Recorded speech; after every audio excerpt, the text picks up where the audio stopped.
It's on mute. Hey, hold on. Bitch, be quiet. Lot of niggas fake, so I'm moving inside. All right, and we are live. What's going on? What's going on, y'all? Look, shout out to my new and old and my TikTok family. I got another banger here, y'all. A classic. You know what I'm saying? Look, we're gonna look at this video. These ladies talking about noticing that men are leaving, going overseas, getting their passports, yada yada yada. American women realizing that the wall is near, you know, or they're hitting the wall, all that good stuff. I appreciate you guys. Go ahead and smash that like button, you know, drop a comment and share the video. Let's get it. Let's go. Travel abroad. Not just for sights or good food. No. It's to find wives. To find women who are more traditional. We're traveling all across the world just to find women who are more humble, more feminine, and willing to treat their men better than women in the US. Traveling to places like Italy, Thailand, Brazil, just to find women who will treat them right. The passport bros ideology is that they're escaping the hatred of feminist women and are traveling somewhere they can thrive. They believe the ideology that by seeking foreign women, they can find a more authentic, fulfilling, and harmonious relationship. This is seen as a way to restore the natural balance between masculine and feminine energy. This is triggering some women because they think that these men are interested in finding these women. They think they will be more submissive. I'm not sure if this trend / movement is gonna end or only get worse. What do you guys think? Sis,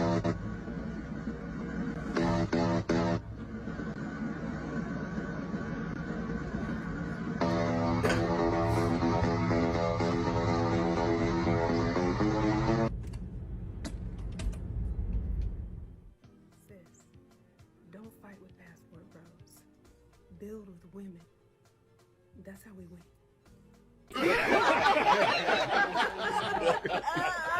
Recently, I did a video where I was talking about passport bros and how American women view the women that end up going out with, or in fact, marrying the passport bros. And after seeing that, one of my followers sent me this video.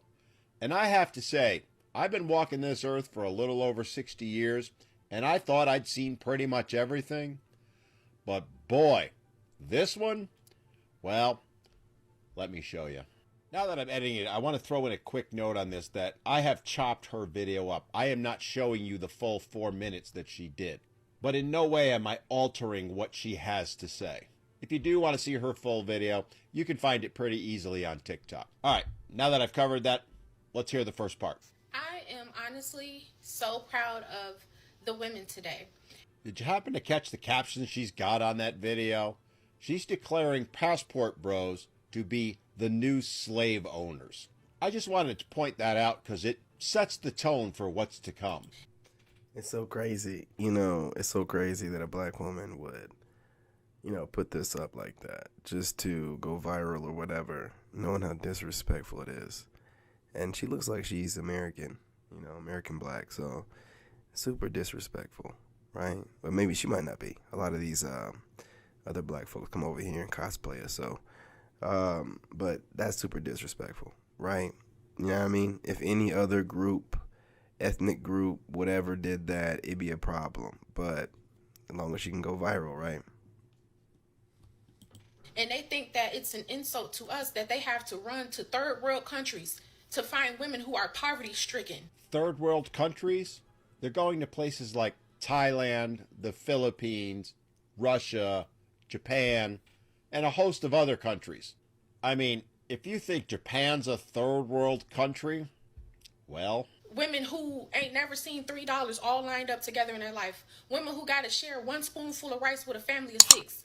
Look, I know the American educational system is a shambles right now, but to actually believe that anyone that doesn't live in the United States lives in a third world country and survives on a single spoonful of rice among 6 people? I mean... I know he's cooking her, but, you know, let's not overlook the fact that she's gaslighting and trying to be a comedian at the same time. Look, being funny looking doesn't mean that you're funny. Let's keep it going. But the thing is, I get it. They have to think this way. They've been rejected by American men.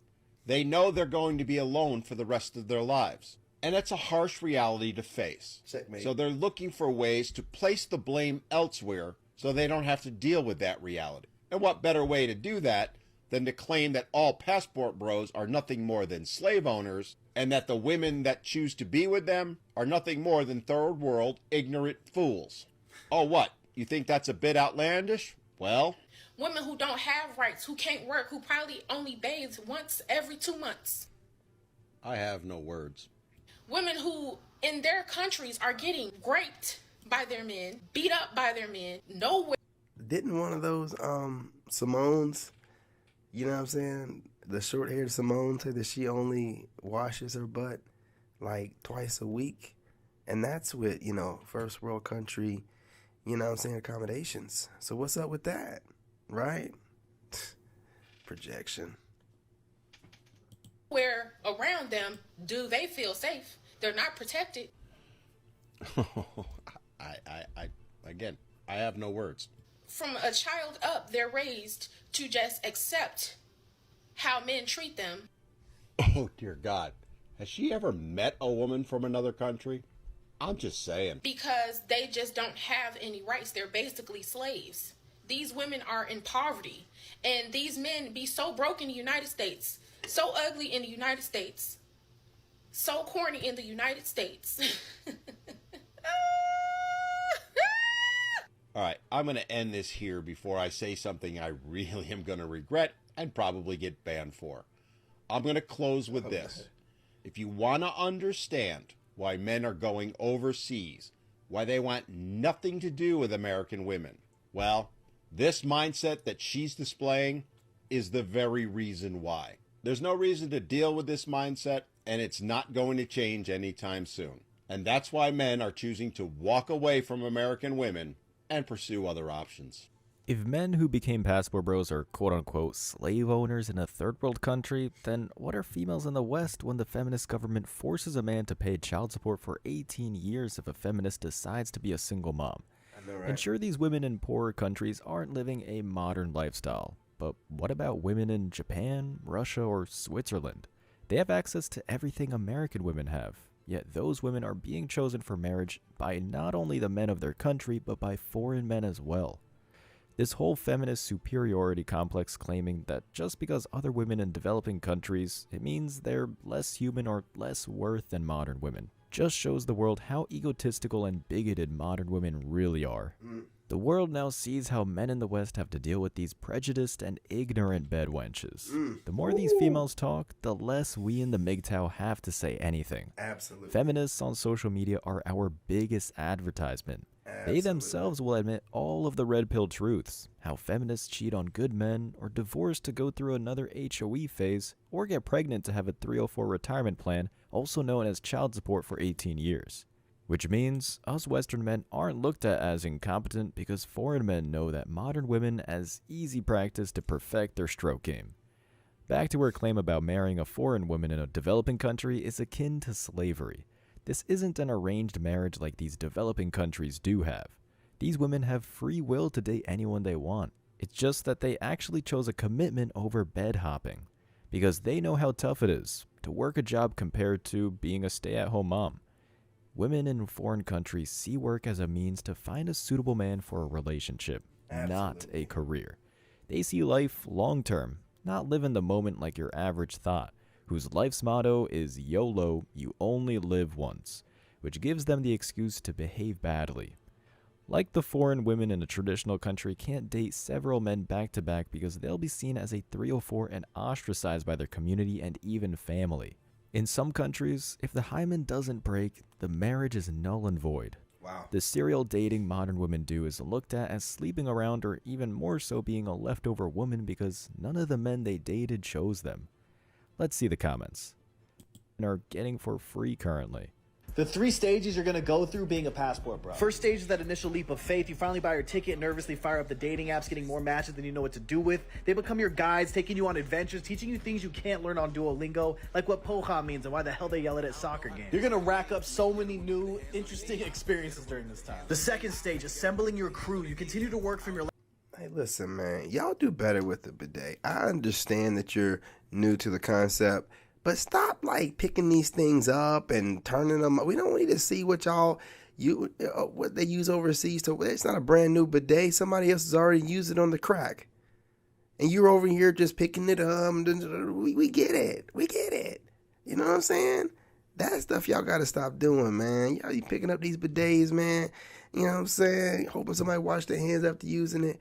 Man, little spackles of scat all over. Come on, man.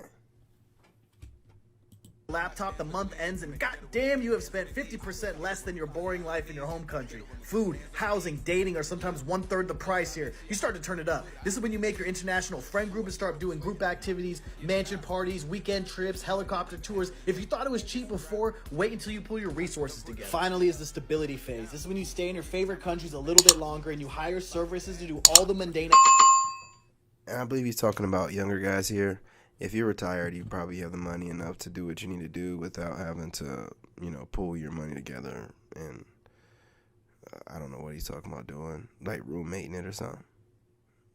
I don't know. But, it all sounds good, but I'm solo boloing it over there. I'm not trying to pull resources to already try to further take advantage of a pretty decent economy over there already. You know what I mean?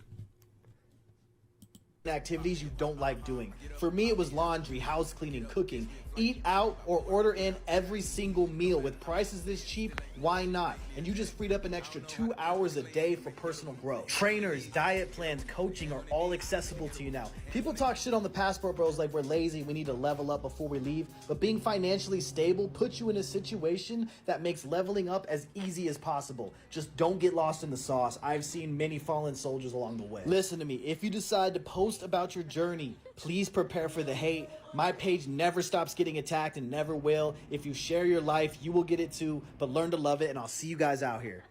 Who wouldn't want to live like a baller on the same income they make in the West? This is why moving to the actual country of your choice is the best option. Instead of saving up your money in the States for a vacation every year, your life can be a whole vacation. You leveling up in a traditional country is a supercharge.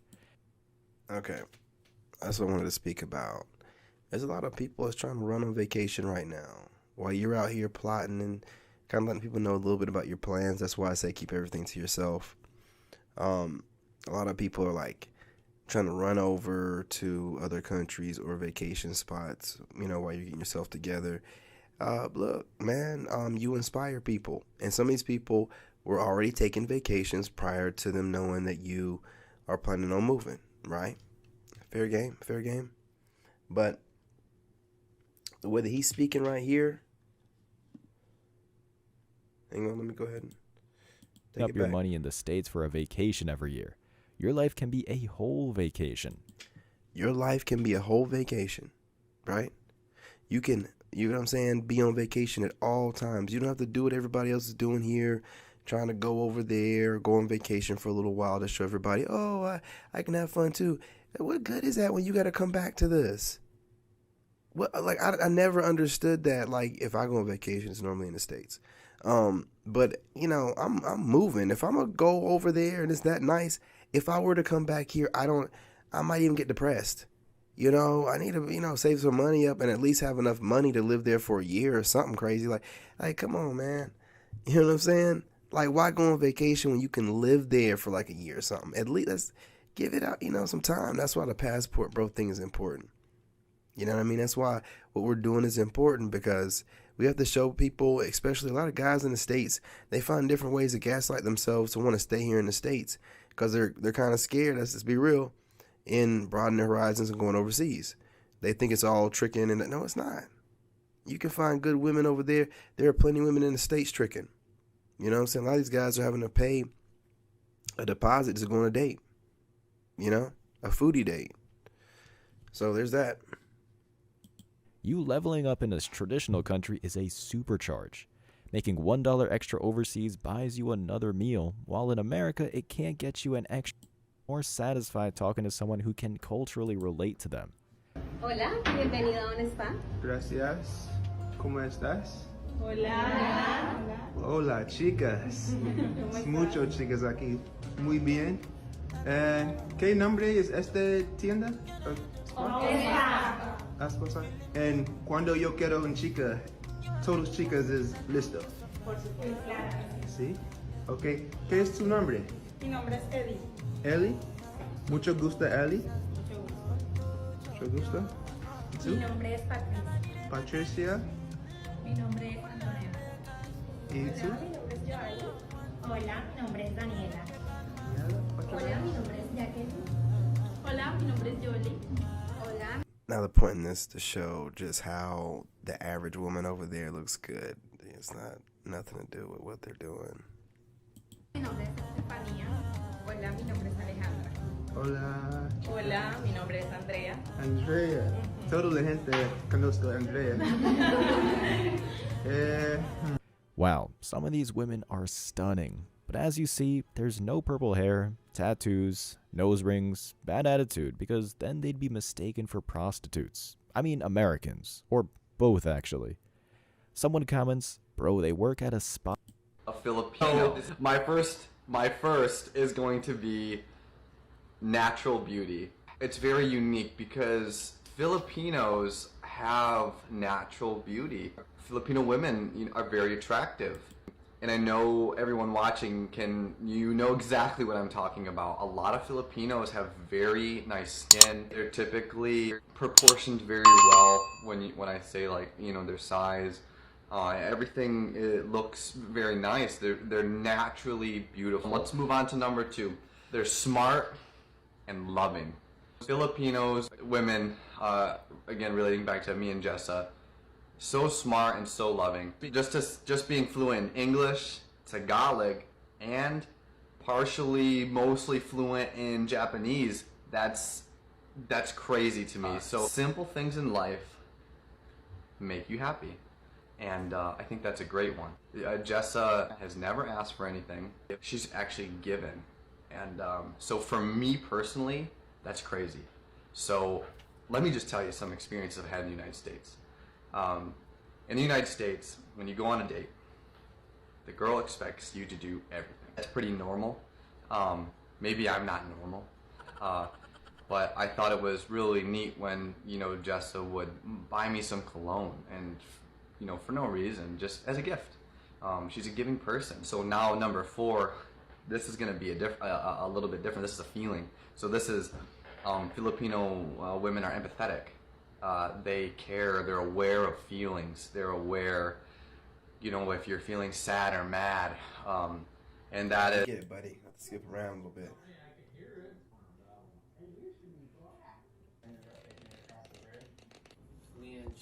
Nope. I'd rather have this. So messed up, dude. It was fine. Once you got really nowhere with it. I'm a failure. No, you're not. Shh, you hear that? The sirens? Mm-hmm. There's a lot. They could be coming here, Mom. You see the burn marks on the tinfoil? It's probably smoking up the neighborhood. I tried. That's all that matters, right? Try it. Blurred everything out. Tastes good. Tastes amazing. Look. It's crunchy. I like crunchy. Marks to Khan. Today I walked away from my marriage and I left my husband. Not everything you see on social media is the truth, and it's been a really long, hard battle of trying to make things work, and I can only take so much emotional and verbal and psychological neglect that I have to start thinking about my future child and protecting her as well. And as much as it hurts, it was for the best. And obviously I'm really, really upset that things turned out this way.